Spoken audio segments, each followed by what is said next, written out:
रूस और यूक्रेन के बीच बीते 2 साल से भी ज्यादा समय से युद्ध चल रहा है। फिलहाल इस संघर्ष के रुकने के संकेत भी नहीं है।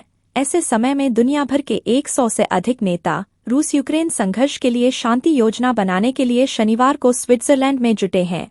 इस जमावड़े में अमेरिकी उपराष्ट्रपति कमला हैरिस और यूरोपीय संघ, दक्षिण अमेरिकी, मध्य पूर्व और एशियाई देशों के राष्ट्रपति या प्रमुख भी शामिल हैं। यह रूस यूक्रेन के लिए शांति योजना बनाने के अब तक के सबसे महत्वाकांक्षी प्रयासों में से एक है। इसी साल मार्च में यूक्रेन के राष्ट्रपति जेलेंस्की ने भारत को भी औपचारिक शांति शिखर सम्मेलन के लिए आमंत्रित किया था। जनवरी 2024 में स्विस सरकार ने घोषणा की थी कि देश रूस यूक्रेन युद्ध के शांति फॉर्मूले पर एक वैश्विक शिखर सम्मेलन की मेजबानी करेगा। यह शिखर सम्मेलन ऐसे समय में हो रहा है जब इटली में एकत्रित G7 के नेता ने यूक्रेन के लिए 50 बिलियन यूरो के ऋण के लिए एक नए समझौते पर हस्ताक्षर किया है। ऋण को 2022 में रूस यूक्रेन युद्ध के बाद यूरोपीय संघ और अन्य पश्चिमी देशों द्वारा फ्रीज की गई रूसी केंद्रीय बैंक की परिसंपत्तियों पर ब्याज से होने वाले लाभ के जरिए सुरक्षित किया जाएगा।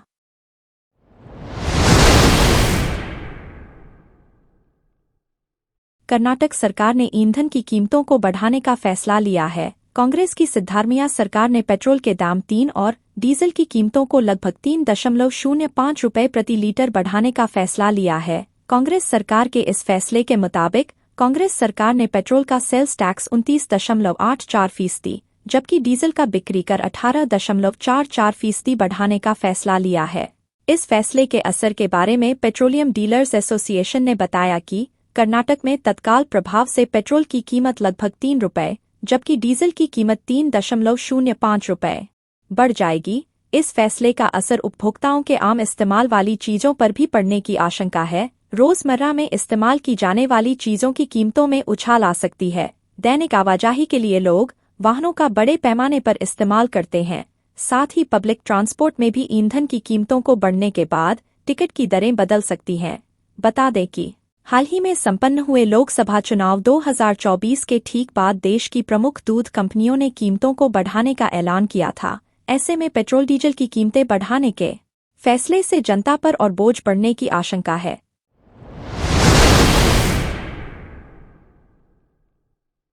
छत्तीसगढ़ के नारायणपुर में पुलिस और नक्सलियों के बीच मुठभेड़ की खबर है। जानकारी के अनुसार यहां अबूझमाड़ के जंगलों में मुठभेड़ में 8 नक्सली मारे गए हैं। मुठभेड़ में एक जवान बलिदान हो गया है और 2 जवान घायल हैं।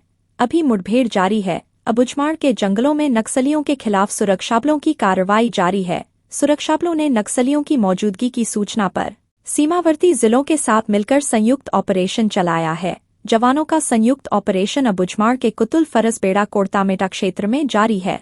जानकारी के मुताबिक नारायणपुर जिले के माड़ में पिछले 2 दिनों से सुरक्षा बलों और नक्सलियों के बीच मुठभेड़ चल रही है। संयुक्त ऑपरेशन में नारायणपुर कोंडागांव व कांकेर दंतेवाड़ा DRG, STF और ITBP 53वीं बटालियन बल शामिल हैं। एक जवान बलिदान, 2 घायल। नक्सलियों के साथ मुठभेड़ में एक जवान बलिदान हो गए और 2 के घायल होने की खबर है। बस्तर संभाग के जगदलपुर, कांकेर, दंतेवाड़ा, कोंडागांव से DRG और STF के 1400 जवान सर्चिंग पर निकले हैं। छत्तीसगढ़ के बीजापुर में सुरक्षाबलों ने 30 से 30 किलो विस्फोटक वाले सीरीज IED और एक कुकर बम बरामद किया। जिला बल और 231 BN CRPF के बम निरोधक दस्ते के संयुक्त अभियान के तहत ये कार्रवाई की गई है।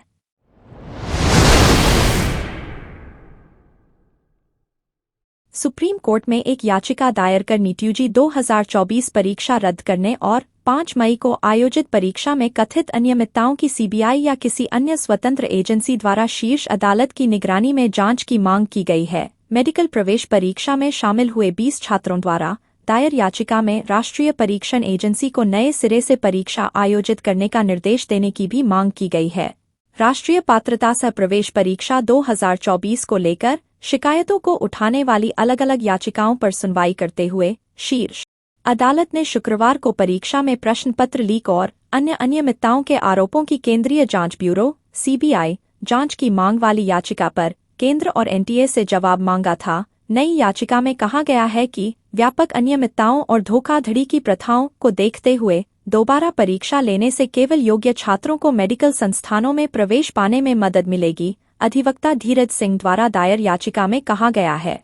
मीडिया रिपोर्टों के अनुसार प्रश्न पत्र लीक होने के पुष्ट मामलों के मद्देनजर परीक्षा की पवित्रता संदिग्ध है, जिसके संबंध में एफआईआर दर्ज की गई है और कई लोगों को गिरफ्तार किया गया है।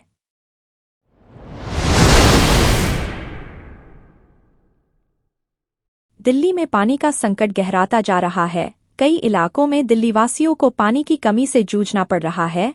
इसे देखते हुए दिल्ली सरकार में मंत्री आतिशी ने आपातकालीन बैठक बुलाई। बैठक में दिल्ली में पानी की समस्या को लेकर समीक्षा की गई।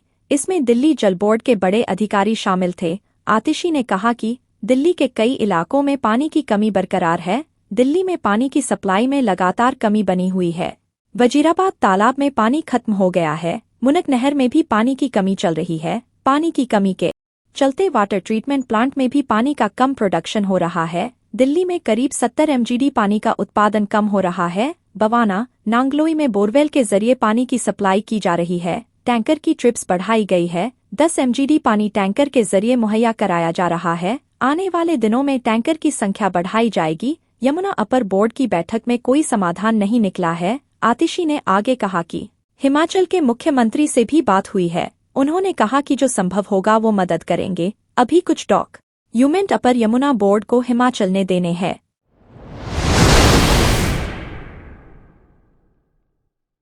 सिक्किम के मुख्यमंत्री प्रेम सिंह तमांग ने शनिवार को बारिश और भूस्खलन की अलग अलग घटनाओं में 9 लोगों की मौत पर दुख जताया। उन्होंने केंद्र सरकार को आपदा के बारे में सूचित किया है। तमांग ने बयान में कहा, मंगन में 6 लोगों की मौत हो गई और मजुआ में भूस्खलन के कारण 3 लोगों की जान चली गई है और कई घायल हो गए हैं। कई घरों को नुकसान पहुंचा है।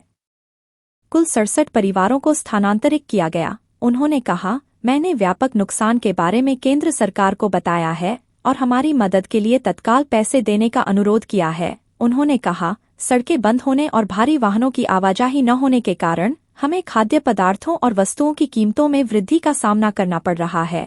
हम इन मामलों को बहुत गंभीरता से ले रहे हैं और केंद्र से मदद मांगी है। हम मृतकों के परिवारों को 5 लाख रुपए का मुआवजा दे रहे हैं। मुख्यमंत्री ने कहा, हम उन लोगों के घरों का भी पुनर्निर्माण करेंगे जिनकी संपत्ति नष्ट हो गई है या बह गई है।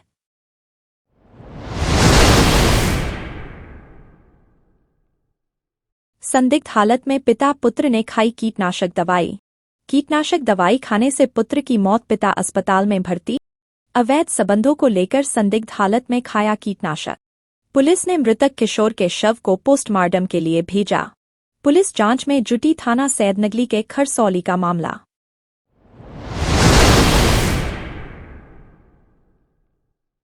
उत्तर प्रदेश जनपद अमरोहा के गजरौला में भारतीय किसान यूनियन संयुक्त मोर्चे की एक महापंचायत मोहल्ला चौधरी चरण सिंह नगर में राष्ट्रीय कार्यालय पर हुई पंचायत में गजरौला थाने के भ्रष्टाचार का मुद्दा छाया रहा। जिला अध्यक्ष नरेश हासमपुर ने राष्ट्रीय अध्यक्ष को अवगत कराया कि गजरौला थाने में आए दिन किसानों के ऊपर फर्जी मुकदमे लिखकर इंस्पेक्टर हरीशवर्धन सिंह किसानों को जेल भेज रहे हैं और जायज मुकदमे नहीं लिखे जा रहे हैं।